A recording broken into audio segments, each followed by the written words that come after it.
అందరికీ నమస్కారం.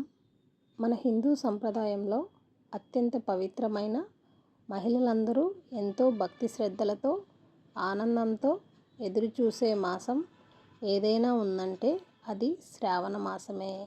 ఈ మాసంలో చేసే చిన్న పూజకైనా, చేసే చిన్న దానానికైనా కోట్ల రెట్ల పుణ్య ఫలితం దక్కుతుందని మన వేద పండితులు చెబుతుంటారు. మరి ఈ 2026వ సంవత్సరంలో శ్రావణ మాసం ఎప్పుడు ప్రారంభమవుతుంది? శ్రావణ సోమవారాలు, మంగళవారాలు మరియు శుక్రవారాల తేదీలు ఏంటి? ఎంతో పవిత్రమైన వరలక్ష్మి వ్రతాన్ని ఎప్పుడు చేసుకోవాలి? అలాగే శ్రావణ మాసంలో అఖండ ఐశ్వర్యాన్ని, లక్ష్మీ కటాక్షాన్ని ఇచ్చే ఏ వస్తువులను ఇంటికి తెచ్చుకోవాలి? ఇలాంటి ఎన్నో ఆసక్తికరమైన విషయాలను ఈరోజు వీడియోలో మనం పూర్తిగా తెలుసుకుందాం. ఈ సంపూర్ణ సమాచారాన్ని తెలుసుకునే ముందు మీరందరూ ఈ వీడియోకి ఒక చిన్న లైక్ కొట్టి కింద కామెంట్ బాక్స్లో జై గణేష లేదా ఓం నమో నారాయణ అని తప్పకుండా కామెంట్ చేయండి. మాత్రం ఆలస్యం చేయకుండా వివరాల్లోకి వెళ్ళిపోదాం. ఈ 2026వ సంవత్సరంలో శ్రావణ మాసం ఆగస్టు 13వ తేదీ గురువారం నుండి ప్రారంభమై సెప్టెంబర్ 11వ తేదీ శుక్రవారంతో ముగుస్తుంది. ఈ నెల రోజుల పాటు ప్రతిరోజు ఎంతో పవిత్రమైనదే. అయితే శ్రావణ మాసం అనగానే చాలామంది కేవలం శుక్రవారాలకే ప్రాధాన్యత ఇస్తుంటారు. కానీ ఈ మాసంలో వచ్చే సోమవారాలకు, మంగళవారాలకు కూడా సమానమైన అద్భుతమైన విశిష్టత ఉంది. పూర్వం సముద్ర మథనం నుండి ఉద్భవించిన హాలాహలాన్ని లోక కళ్యాణం కోసం పరమశివుడు తన కంఠంలో నిలిపి నీలకంఠుడు అయిన మాసం ఇదే. అందుకే ఈ మాసంలో శివారాధనకు అత్యంత ప్రాధాన్యత ఉంది. ఈ ఏడాది శ్రావణ సోమవారాలు ఆగస్టు 17, ఆగస్టు 24, ఆగస్టు 31 మరియు సెప్టెంబర్ 7 తేదీల్లో వచ్చాయి. ఈ 4 సోమవారాల్లో పరమశివునికి పంచామృతాలతో లేదా కనీసం శుద్ధ జలంతోనైనా అభిషేకం చేసి బిల్వపత్రాలు సమర్పిస్తే దీర్ఘకాలిక అనారోగ్య సమస్యలు తొలగిపోయి జాతకంలో ఉన్న చంద్ర దోషాలు పోతాయి. అలాగే వివాహిత స్త్రీలు తమ సౌభాగ్యం కోసం, భర్త ఆయురారోగ్యాల కోసం మంగళ గౌరీదేవిని పూజించే శ్రావణ మంగళవారాలు ఆగస్టు 18, ఆగస్టు 25, సెప్టెంబర్ 1 మరియు సెప్టెంబర్ 8 తేదీల్లో వచ్చాయి. పార్వతీదేవి స్వరూపమైన గౌరీదేవిని పూజిస్తే భర్తకు మృత్యు దోషాలు తొలగి ఆయుష్షు పెరుగుతుంది. ఈ 4 రోజుల్లో వీలు కాకపోయినా కనీసం ఒక్క మంగళవారమైనా భక్తితో పూజించుకోవడానికి ప్రయత్నించండి.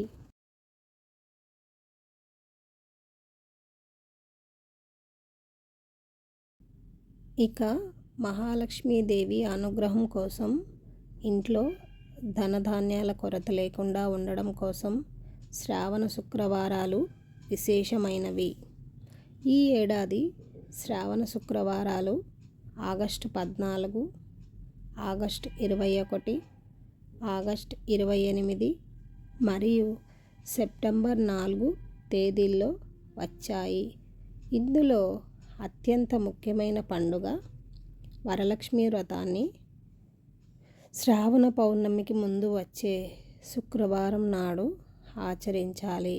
ఈ లెక్కన ఈ ఏడాది ఆగస్టు 21వ తేదీన అంటే 2వ శ్రావణ శుక్రవారం నాడు వరలక్ష్మి వ్రతం వచ్చింది.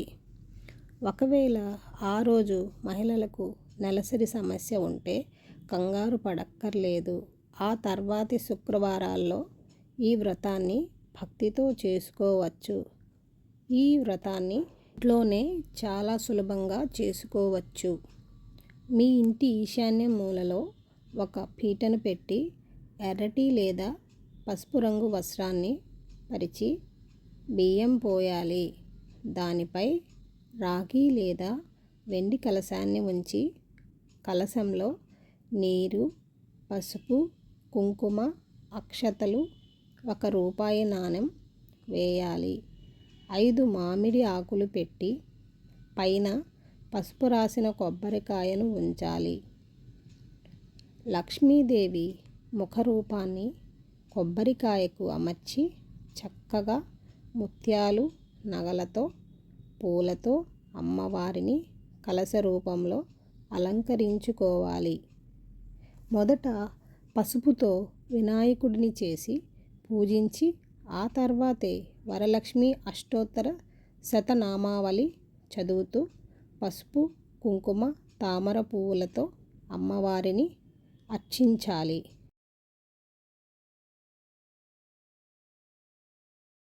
తొమ్మిది ముడులు ఉన్న తోరానికి పూజ చేసి కుడి చేతికి కట్టుకోవాలి. అమ్మవారికి ఇష్టమైన పాయసం, పులిహోర, గారెలను సమర్పించి వ్రత కథను చదువుకొని హారతి ఇవ్వాలి. అయితే ఈ పవిత్రమైన మాసం ప్రారంభానికి ముందే ఇల్లు, పూజ గదిని శుభ్రం చేసుకోవడం ముఖ్యం. శ్రావణ మాసం ఆగస్టు 13 గురువారం నాడు ప్రారంభమవుతుంది. కానీ ఆగస్టు 12 బుధవారం నాడు అమావాస్య, ఆగస్టు 11 మంగళవారం రావడం వల్ల శాస్త్రాల ప్రకారం ఆ రోజుల్లో ఇల్లు శుభ్రం చేయకూడదు. అందుకే శ్రావణ మాసం ప్రారంభానికి ముందే అంటే ఆగస్టు 10వ తేదీ సోమవారం నాడే ఇంట్లో ఉన్న పాత విరిగిన వస్తువులను బయట పారేయాలి.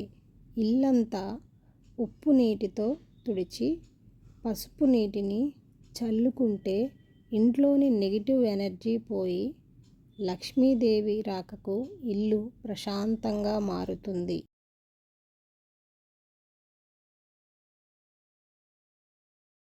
శ్రావణ మాసంలో లక్ష్మీదేవి భూలోకంలో సంచరిస్తూ పరిశుభ్రంగా ఉండే ఇళ్లలోకి ప్రవేశిస్తుందని నమ్మకం. అమ్మవారిని ఆకర్షించడానికి కొన్ని వస్తువులను ముందే తెచ్చుకోవాలి. వెండి, ఇత్తడి లేదా మట్టితో చేసిన చిన్న లక్ష్మీదేవి విగ్రహాన్ని తెచ్చుకొని పూజ గదిలో పెట్టుకోండి.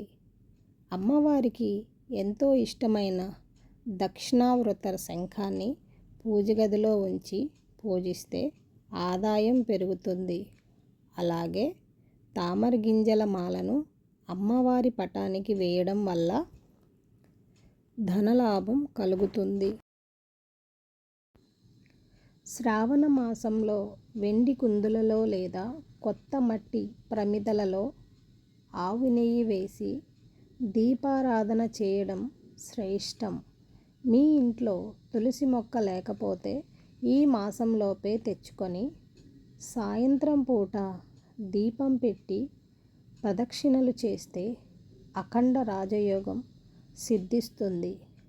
ఈ మాసంలో వరలక్ష్మి వ్రతంతో పాటు మరికొన్ని ముఖ్యమైన పండుగలు కూడా ఉన్నాయి. ఆగస్టు 17 సోమవారం నాడు నాగపంచమి వచ్చింది. ఈ రోజున సుబ్రహ్మణ్య స్వామిని పూజించి పుట్టలో పాలు పోస్తే జాతకంలోని నాగదోషాలు తొలగిపోతాయి. ఆగస్టు 23 ఆదివారం నాడు పుత్రదా ఏకాదశి వచ్చింది. సంతానం లేని దంపతులు ఈరోజు ఉపవాసం ఉండి విష్ణుమూర్తిని పూజిస్తే సంతానం కలుగుతుందని నమ్మకం. ఆగస్టు 28 శుక్రవారం నాడు రక్షాబంధన్, ఆగస్టు 31 సోమవారం నాడు సంకష్టహర చతుర్థి వచ్చాయి. సెప్టెంబర్ 4 శుక్రవారం నాడు శ్రీకృష్ణాష్టమి వేడుకలు. చివరిగా సెప్టెంబర్ 11 శుక్రవారం నాడు పిల్లల ఆయురారోగ్యాల కోసం జరుపుకునే పోలాల అమావాస్యతో శ్రావణ మాసం ముగుస్తుంది. ఈ మాసంలో ఆధ్యాత్మిక నియమాలు పాటించడం చాలా అవసరం. నెల రోజులు పూర్తిగా మాంసాహారానికి, ఉల్లి వెల్లుల్లికి దూరంగా ఉండాలి. ఆరోగ్య సమస్యలు ఉన్నవారు ప్రతి సోమవారం మహామృత్యుంజయ మంత్రాన్ని 108 సార్లు జపించడం మంచిది. శ్రావణ శుక్రవారాల్లో ఇంటికి వచ్చే ముత్తైదువలను లక్ష్మీదేవి రూపంగా భావించి వారికి పాదాలకు పసుపు రాసి బొట్టు పెట్టి తాంబూలంలో పండు, దక్షిణ, గాజులు, రవికెల గుడ్డ ఇచ్చి పంపాలి. ఈ మాసంలో ఆకలితో ఉన్నవారికి అన్నదానం చేయడం వల్ల కోటి జన్మల పుణ్య ఫలితం లభిస్తుంది. ఈ పవిత్రమైన మాసంలో మీరందరూ ఆ లక్ష్మీనారాయణుల, పార్వతీ పరమేశ్వరుల అనుగ్రహం పొంది ఆయురారోగ్య ఐశ్వర్యాలతో విలసిల్లాలని మనస్ఫూర్తిగా కోరుకుంటున్నాను. ఈ సమాచారం మీకు నచ్చినట్లయితే వెంటనే ఈ వీడియోని లైక్ చేసి మీ బంధుమిత్రులకు షేర్ చేయండి. మరిన్ని ఇలాంటి ఆధ్యాత్మిక విశేషాల కోసం మన ఛానల్ని ఇప్పుడే సబ్స్క్రైబ్ చేసుకోండి. మరో చక్కని వీడియోతో మళ్ళీ కలుద్దాం. ధన్యవాదాలు. జై గణేష.